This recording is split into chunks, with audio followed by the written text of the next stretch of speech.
domestik tidak terlalu dibebani misalkan. Karena laki-laki menurut saya secara pribadi, laki-laki juga bisa memasak misalkan, bisa mencuci misalkan, bisa menjaga anak, kecuali pada wilayah yang sifatnya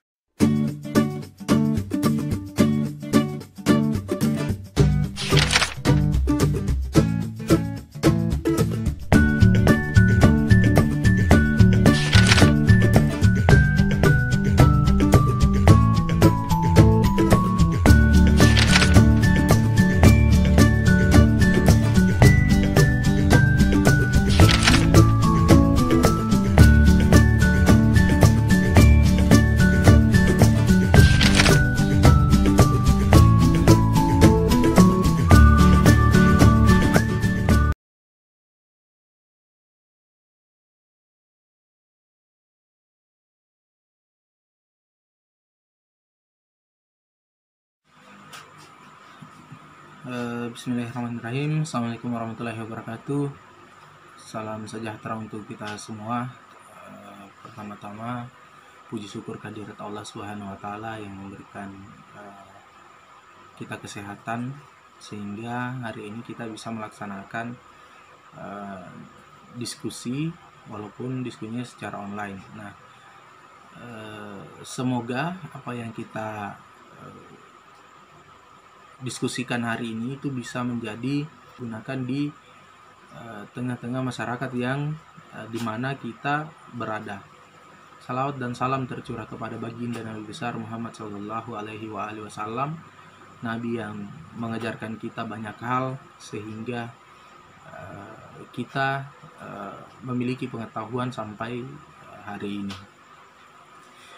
Nah, yang selanjutnya saya ucapkan terima kasih kepada teman-teman Badan Eksekutif IAIN Kota Palopo, khususnya di bidang keperempuanan atau Menteri Keperempuanan, telah memberikan saya kesempatan untuk berdialog, berdiskusi secara online bersama teman-teman yang ada di grup WhatsApp-nya teman-teman Badan Eksekutif Mahasiswa IAIN Kota Palopo.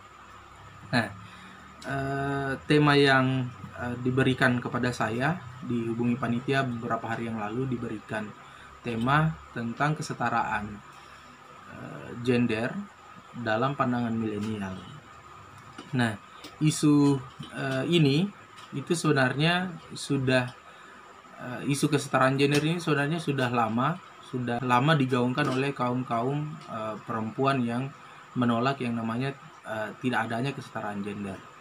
Nah, memang isu ini itu juga menjadi bagian kesatuan aktivis-aktivis perempuan yang ada di Indonesia, sehingga sampai hari ini isu-isu tentang perempuan, diskriminatif terhadap perempuan, kekerasan terhadap perempuan itu menjadi hal yang paling urgent atau yang paling seksi dibahas di semua lini-lini atau sendi-sendi kehidupan yang ada. Nah, mengapa demikian? Itu karena isu kesetaraan gender ini itu memiliki begitu banyak bias pemahaman tentang sebenarnya kesetaraan gender yang digaungkan oleh aktivis-aktivis perempuan itu seperti apa. Apakah betul teman-teman aktivis laki-laki misalkan itu tidak mendukung sehingga tidak tercapainya tujuan-tujuan dari kesetaraan gender itu. Nah, kalau saya ditanya secara pribadi bahwa apakah sepakat dengan perjuangan teman-teman aktivis perempuan terhadap memperjuangkan hak-hak sehingga kesetaraan gender itu bisa tercapai. Ya, kalau saya ditanya seperti itu, ya saya menganggap bahwa hal itu seharusnya bukan hanya sebagai isu yang diberikan oleh teman-teman aktivis perempuan, tapi kita laki-laki juga ini itu sebenarnya harus mendukung, bahkan kalau bisa mempraktikkan apa yang dimaksud oleh teman-teman misalkan perempuan ini, sehingga isu-isu kesetaraan gender ini tetap harus ada, tetap harus kita gaungkan secara bersama. Nah, itu tadi saya bilang bahwa isu kesetaraan gender ini adalah salah satu isu yang paling menarik diperbincangkan. Jadi sebenarnya berbicara tentang kesetaraan gender, jadi tidak berbicara saja tentang perempuan saja, tapi berbicara juga pada dua jenis kelamin ini, laki-laki dan perempuan. Namun memang yang lebih merasakan bias terhadap perilaku masyarakat yang pelabelan terhadap jenis kelamin ini itu sangat dirasakan oleh teman-teman perempuan misalkan. Nah, ini dikarenakan kesempatan-kesempatan yang diperoleh teman-teman perempuan itu jauh lebih sedikit ketimbang teman-teman yang berjenis kelamin laki-laki misalkan. Jadi misalkan yang wajib mencari nafkah misalkan itu hanya laki-laki. Yang bisa menjadi bos atau menjadi pimpinan itu hanya laki-laki. Namun kan itu dulu.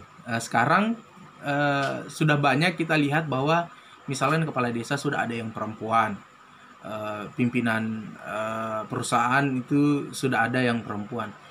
Nah, ini juga saya menganggap bahwa teman-teman aktivis perempuan itu sudah sukses pada wilayah itu. Namun yang perlu dipahami bahwa mindset atau pola pikir yang ada di masyarakat itu tidak segampang isu-isu yang dilontarkan teman-teman aktivis perempuan ke misalkan ke pemerintahan, individu laki-laki maupun perempuan, atau memberikan batasan pada setiap individu, misalkan memberikan label terhadap perempuan sehingga batas-batas bergerak yang diinginkan perempuan itu tidak bisa. Misalkan dalam segi pendidikan, politik, itu kan hanya beberapa tahun terakhir ini politik bisa diikuti oleh kaum-kaum perempuan misalkan. Dulu-dulunya ya tugas-tugas perempuan ya hanya di sumur dapur, ya pada wilayah-wilayah domestik saja. Kenapa saya bilang secara mindset masyarakat itu susah diubah? Karena memang ada budaya yang dirasakan oleh atau yang dilakukan oleh masyarakat sehingga pelabelan terhadap perempuan itu jauh dari kata kesetaraan. Nah, padahal aktivis-aktivis perempuan ini kan hanya meminta misalkan kesetaraan-kesetaraan itu tidak mendiskreditkan teman-teman perempuan misalkan, bahwa misalkan perempuan ini harus di dapur domestik, tidak terlalu dibebani misalkan. Karena laki-laki, menurut saya secara pribadi, laki-laki juga bisa memasak misalkan, bisa mencuci misalkan, bisa menjaga anak. Kecuali pada wilayah yang sifatnya, yang bersifat kodrat misalkan, ya saya menganggap bahwa itu sah-sah saja. Misalkan yang saya anggap sebagai kodrat itu adalah misalkan perempuan itu melahirkan, menyusui. Nah, itu kan peran-peran itu yang tidak bisa diganti oleh laki-laki.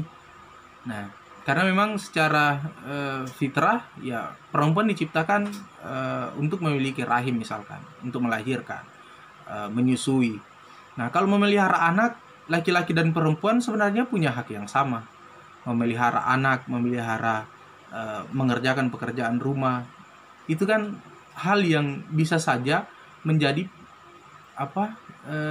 kesepakatan bersama untuk melakukan itu. Dan itu bukan pakai kelamin mengerjakannya. Misalkan masak, itu kan tidak pakai kelamin. Buang sampah misalkan, hal-hal yang terkecil dari kita, misalkan di hubungan keluarga, hal-hal paling kecil seperti itu ya sudah bisa kita terapkan, bahwa tidak semua pelabelan yang dilakukan oleh masyarakat itu bisa dikerja, karena memang sifatnya gender ini adalah sifatnya di mana dia bisa berubah. Beda dengan itu tadi kodrat, dia tidak bisa diubah.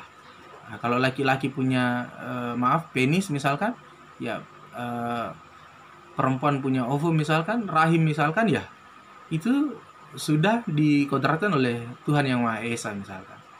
Nah, ini artinya mindset kita yang harus pertama diubah. Sebenarnya memahami gender itu seperti apa.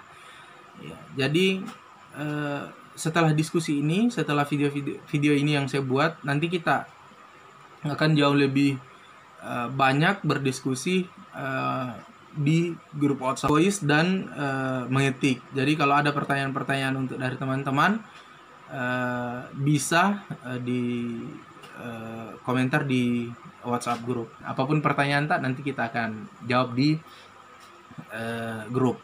Mungkin cukup sekian dulu dari saya. Kita lanjutkan diskusi di grup WhatsApp. Terima kasih banyak teman-teman, terkhusus untuk Kakak Wulan Yansen. Terima kasih banyak telah memberikan kesempatan. Billahi taufiq wal hidayah. Assalamualaikum warahmatullahi wabarakatuh.